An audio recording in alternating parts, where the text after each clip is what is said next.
Do you teach students about convection currents? If you are a middle school science teacher and you teach this, you are in the right place. So in this video, we're going to talk about when we teach about convection, different ways that we can show convection, and I will share all about the Convection Lab.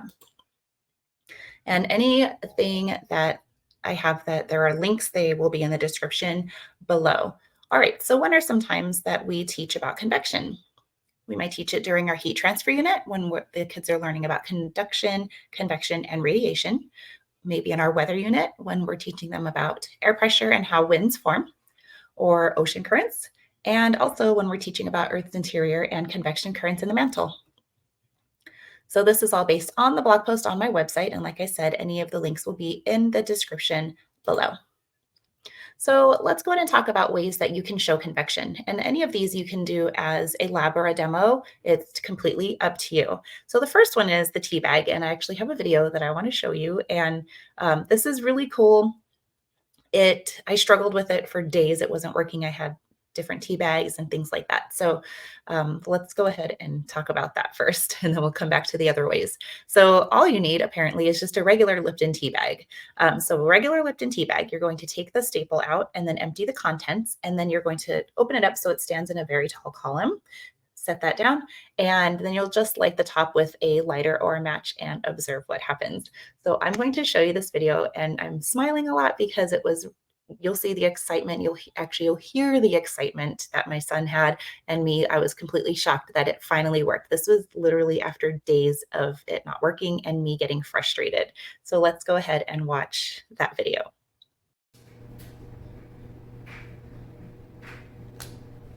Whoa! All right, I think it's gonna work, Joseph. Watch. Whoa! Whoa! Whoa! Whoa! All right, so you see our excitement, or you hear our excitement. And when I did this in class with my students, it wasn't working at first. All that frustration came back. It was horrible. But the kids convinced me. They're like, please just try it again. And so I did, and it was a very big teachable moment. It was really cool. They loved it. So some other ways that you can show convection is by using a paper plate. You'll cut it so that it's like a spiral, tie a string to it and hang it over a heat source, and then that hot air will rise and eventually start to move the spiral paper plate, or just a paper. It's up to you. You can also use a container of water, like in a glass container, maybe a beaker or like something larger than that, and put it on a heat source. And at the bottom, put some maybe red food coloring, and at the top, put an ice cube with some blue food coloring. And then eventually you'll start to see a convection current taking place. And then this is a simple one, and this is what I will show you today, using just hot water with food coloring to show a convection current beginning. So let's go ahead and talk about that Convection Lab.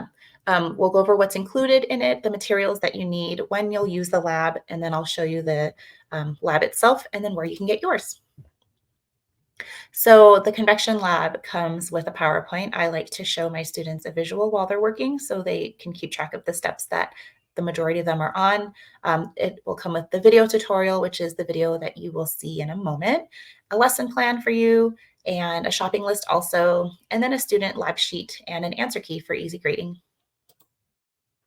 So the materials you need, you probably already have in your classroom. You'll need hot water. I like to use an electric tea kettle to heat up my water. Room temperature water or even cold water, the greater difference, the faster you'll see it working. Well, it works pretty quick anyway. A beaker, some food coloring, and a little glass bottle with a wire wrapped around it. That's just a ladle, a way to make your ladle. All right, so it is lab time. Let's begin.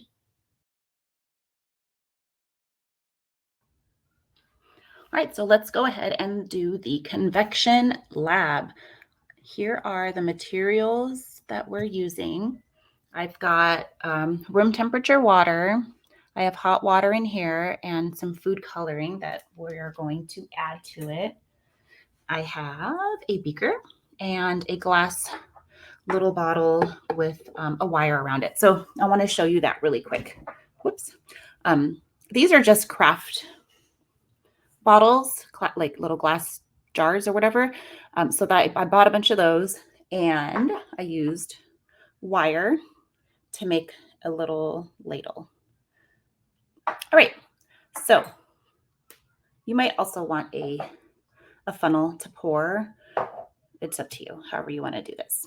Here's what the kids will get on their trays.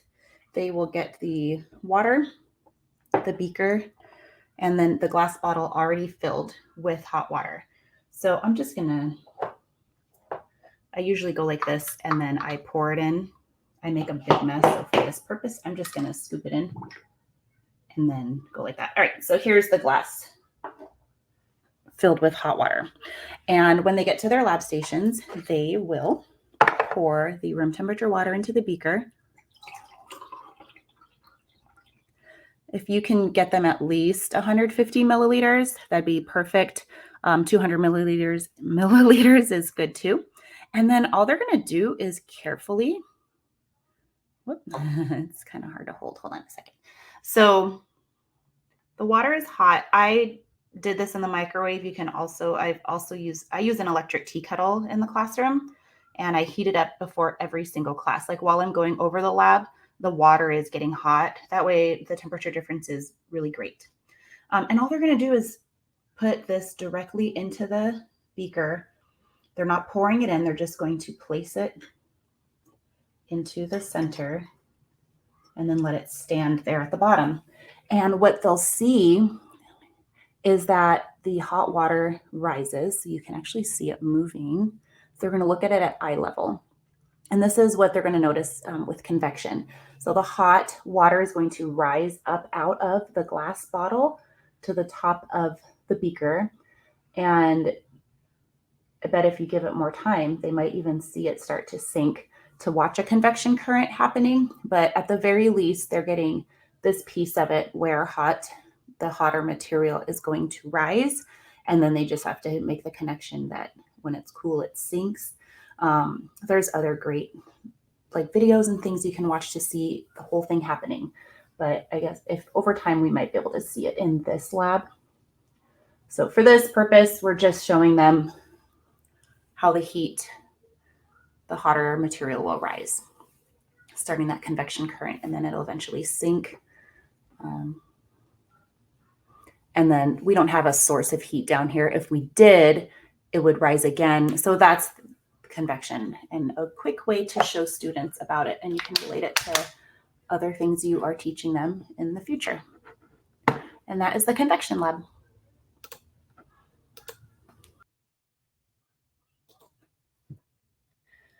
So we went over quite a bit today about convection. We talked about when to teach convection and some different ways you can show convection and have labs with your students. So what are some ways that you like to teach convection currents, or when do you teach it? And is there anything new that you will try? Reply below and let me know.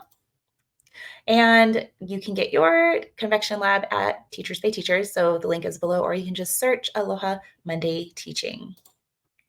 All right, so I hope you enjoyed the video, and here are some other videos you might like. And don't forget to like and subscribe so you can get your notifications and everything when I post something new. Thank you.